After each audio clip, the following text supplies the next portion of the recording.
welcome to the Two Regular Teachers podcast. My name's Rick Thompson. And I'm Adam Lavaz, and we want to welcome you to what is the inaugural podcast, though we hope this is going to become a regular feature, something where we can sit down and discuss a variety of topics, Rick. Yeah, thanks, Adam. It's great to be sitting down with you. Just for a little bit of history and maybe the reasons why we're doing this podcast, Adam and I went to university together to do a Bachelor of Education. We graduated together. Have worked at separate schools for the last 9 years, but we certainly have a joint interest in all things probably ICT, Adam. Yeah, absolutely right. It's something that obviously has come up a lot over the last decade, I think, as more schools get laptops, the one-to-one laptops, there's iPads, there's the interactive whiteboards, there's everything like that, and it's an area that for a long time we've been very interested in. And I do want to go back to the old uni time, that for those out there that are listening, that for the first day, Rick and I saw each other when we didn't know anyone, and we kind of met up and remembered each other from the first days, and had that connection. And so it's a good opportunity now to see ourselves 10 years on and to be able to do this podcast together. So yeah, it's fantastic. Good stuff, Adam. Yeah, it is exciting. And I just want to make a point that when we were at university, it was interesting. ICT wasn't really something we talked about much, was it? Not at all. Certainly wasn't a passion of mine because I didn't know it was really there. So it's something that for both of us that's developed in the last few years of through our professional development. Absolutely right, Rick. And look, also it's not only something that wasn't done at uni, but I remember my rounds. I think the only interaction I had with them was a couple of classrooms had an interactive whiteboard, and a couple of classrooms might have had those old clunky PCs at the back of the room, that some worked, some didn't. You'd log in, couldn't connect to the internet. So not only did we not have... I think they still exist somewhere. I think they do still exist, actually. I think there's a few collecting dust up at my school somewhere, but that was really only what it was, and it's only since, probably even over the last 6 or 7 years where it's really come to fruition and really come to the fore that it's turned into a passion for both of us. So we're really looking forward to have the opportunity to do this podcast, and it's good times ahead, mate. On the blog, you'll see that there's an About Us link, so you can click on that link and you'll be able to read a little bit about some of the projects that we've done ourselves. We actually worked together on something that was ICT linked last year. We were both a part of the Teaching and Learning in the 21st Century program that was offered through the department, and sort of stemming from that, we decided that we'd do something like this. But we didn't want to bore you with everything that we've got in our backgrounds in terms of successes and failures with our ICT experiences, but we will touch on a few things over the coming podcasts, Adam. Absolutely, and look, I think one thing before we get into talking about a couple of things that have come up for us, I thought I might throw it out to you, Rick, and say, what is the reasons for us doing this? This podcast, anyone can be doing a podcast these days. It's something that a lot of people do, and there's a lot of great ones out there, but the reason behind us for doing this is pretty important, isn't it, mate? I think it is, mate, and I think the main reason is because there's not enough voices on the internet, and we think we need to add some more. No, I'm just joking. No, that's right. No, it's not enough at all. But it is, and the name of the blog, Two Regular Teachers, is exactly what we are. We are two regular teachers, and we want to share the challenges that we have, the successes we have, but be quite honest about it, and just get it out there and discuss it without sort of sugarcoating it and saying, look, here's something we've tried to do, it hasn't worked, and talk about all that sort of stuff that's on our mind. All our views will be our own, but we'll certainly be respectful. But Adam is right. The idea is to try and give some tales of what it's like being on the front line, doing all the regular things as a teacher, but also trying to do some sort of interesting, innovative things at the same time. So we aren't saying that we're definitely innovative, but we are trying to do those things. Now, I think it's important to say that.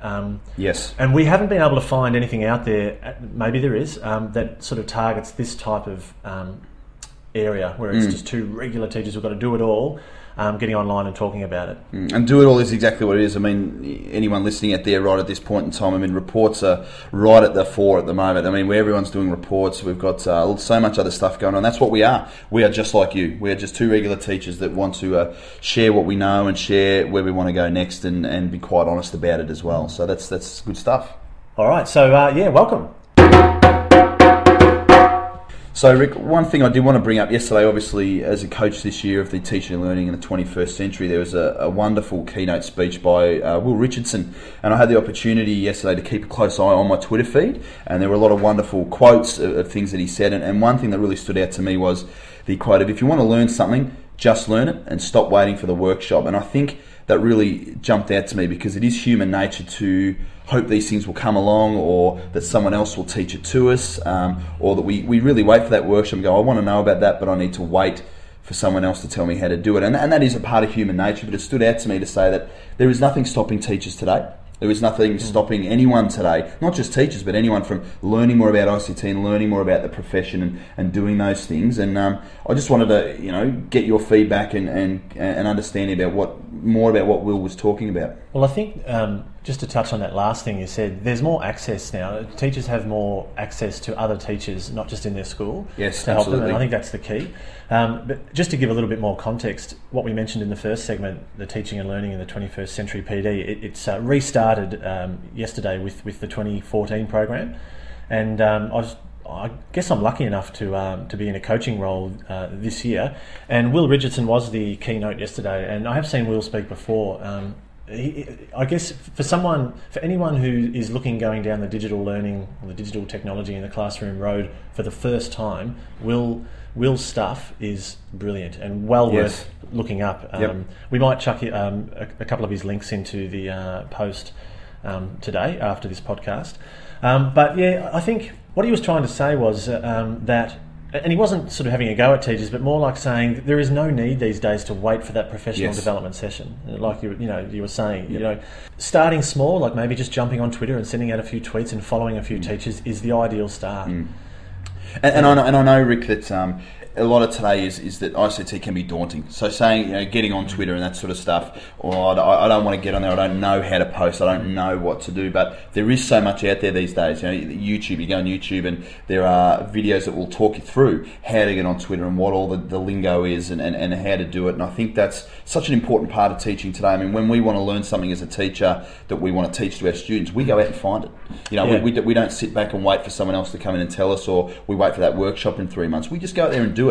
And I think that really resonated with me, that it's such an important thing these days. And like you said, there's so much access that we can get out there and actually do it. And it gives us a great opportunity to learn without having to wait for someone else to teach it for us. So that was great. And it's not for everyone, and I think, and that's the same with the kids. Like, not every kid is into technology or wanting to use technology in the classroom. However, what we're starting to notice, and people who are into this stuff already know this, is that there are, predominantly most school children these days have some sort of device at home, so they are connecting with either technology or with other people. They're using these devices for that reason. I think as teachers, it's going to come to that stage where there's almost no excuse to at least not immerse a little bit of yourself in this stuff. Yes. Yeah, and I think that's really important, mate. So so it was really good to hear that. Yeah. Adam, I want to talk about homework just for a second. Good old homework, mate. Got to love it. It can be a topic fraught with danger for teachers to talk about. But at the school I work at, it's called home learning, and I think I quite like that, because the idea is that the kids are doing further learning. Yes. At home, that's related to the concept. And the work can sound bad. Cat, I'm going home to do more work. Well, no, I'm going home to learn. It's great. I love that. And I know there's a lot of people that disagree with homework just for homework's sake, but I also know that the reality is that as the kids go from grade 6 to year 7, year 8 and so on, from what I've heard, the homework increases as they go through. So to me, maybe at a grade 5, 6 level, which is the level that I'm teaching at the moment, and you are too, homework is having home learning, to me at the very least, may help them build those organisational skills in terms of there's work I've got to have done for this, in time for this. But I was thinking at the PD yesterday, I got thinking about the purpose of home learning, and sometimes, when you and I were at school, if you were away sick on a day and homework was given out, you'd have to go up to the teacher the next day or chase them up, or even your parents might, and I can't remember my parents doing this, but parents might come in and say, Adam missed his homework, can you make sure he gets it? And I thought, to me, then all of a sudden the purpose changes more about just getting the homework, not actually about why. Yes. or like, to me, the learning's forgotten then. Yeah, and I also think it helps with the accountability as well. I mean, from that, with you're going up, it's easy for a kid to kind of go, you know what, I might have a crack here at not actually reminding my teacher and missing out on it. And having that opportunity, to have it online and have that, it does that accountability. It's even if they've missed a day, they know it's still going to be there, and they've got to do it. It's there. There's no excuse. There's no handout. There's no sheet they've missed, and I think it really helps with the accountability of it too. Yeah, and obviously, we sort of hate. Well, I shouldn't say we hate, but handing out a sheet is always something that sounds bad, and we sort of try not to do that. But I guess the things I jotted down yesterday, I just wrote, why not pick up home learning from Edmodo, for example, because we use Edmodo at school, and we'll talk more about that on another podcast. Or maybe somewhere else online. Or maybe home learning is something that the kids have to do in preparation for a workshop maybe the following day. Yes. So go and watch this YouTube clip, because I want you to understand this concept even just a little bit before you come to class tomorrow. And to me, that would have more of a purpose. I agree, and it also gets them using that ICT. And again, for me, what you're saying is spot on, but it brings it back to that accountability again. You have all the tools, and it comes back to what we were saying about before. If you want to learn something, learn it. And that can go with the students as well. If we have something come out in 2 weeks and a concept we want them to learn, they can go home and learn it. There's nothing stopping them these days. Everything is there, and they've got that opportunity to learn it and be accountable for their learning. They have to want to, though, don't they? They do have to want to. Because some students would say, I don't care about that, though. I have no interest, so why should I do it? And yes. in a way, it's a fair question sometimes, isn't it? It is a fair question, but how often in life do we come across things we don't necessarily want to do, but we know we've got to do them? It's that thing of the students going, look, it's all there, I've got to be accountable. It's not difficult for me to get this information, and I am going to learn this concept and be prepared, because there isn't any excuse anymore. Yeah. There's no excuse saying, well, my dog ate it, or something like that used to happen. It's just not an option anymore. It's just all there for them. Do you know, I had a student, this is absolutely no joke, a student came in this year, was it last year? Anyway, it's definitely in the last couple of years, who actually said, my dog ate my homework. And they were quite a trustworthy person. I had to buy the story. But it's never been used. But I think it was genuine. The dog actually got a hold of it. Amazing. The dog actually got a hold of it. And I would actually like to see some proof, though. I'd actually like to see the dog-eared piece of paper come and say, well, look, it's only got half left, it's been ripped, and you can see it smells like dog, or something like that. I don't know. That's a good one. Yeah, so... Look, we'd like to hear your opinion. Feel free to leave a comment on the post here about maybe how home learning or homework happens at your school. What's the routine? And it'll be a topic that we'll come back to. We've only scratched the edge here. Yeah, and I'm looking forward to it too, mate. So it'll be a ripper. Great. Now we're going to wrap up today with what we hope will be a regular segment, and we're going to be talking about anecdotes and funny anecdotes and student stories and light bulb moments, or a frustrating and disappointing moment, something that will bring a smile to your face. And I know I was talking to Rick actually a bit earlier. This one just came up about his headphones. Now he's a passionate man and he loves listening to things in the morning. And you weren't a happy man before, were you? It's those white Apple headphones, Adam, and I'm sure people have had this experience before, but they get tangled. And I'm 35 years old, and I have taken, and this is no exaggeration, I have taken probably between 3 and 5 minutes to untangle my Apple headphones before. Now, I'm sure it's not just an Apple thing. Any little headphones, like those little thin, wiry ones with the little buds. But I'm flabbergasted sometimes. I think the Rubik's Cube could be easier than untangling these headphones. And you look at the iPod and the iPhone you're using now, they can create an iPhone with the most brilliant things, but they can't create a pair of headphones that don't tangle. It doesn't make any sense to me. I just when you think you've got it underneath like that little loop, like there's another one, and sometimes I just give up and I like a child. And just start pulling I just pull at them, hoping that sometime they'll untangle themselves somehow. Or you do enough that they can still reach your ears, and they're not pulling on the phone where you're leaving it down there, and you're not you lift your head, but it's not trying to pull out. You just undo it enough that it's not pulling. It's you can leave your iPod on the couch next to you, and it's not getting certainly desperate times. If you do it, that's desperate times. Perseverance. Yeah, well. Sometimes you don't have time. But the way I said, they can put a man on the moon. They can't make us a decent pair of headphones. Shocking.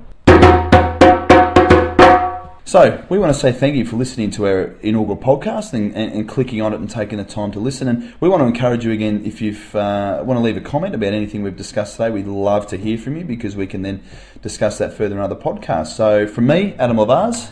And me, Rick Taylor-Thompson. And this has been Two Regular Teachers. See you next week.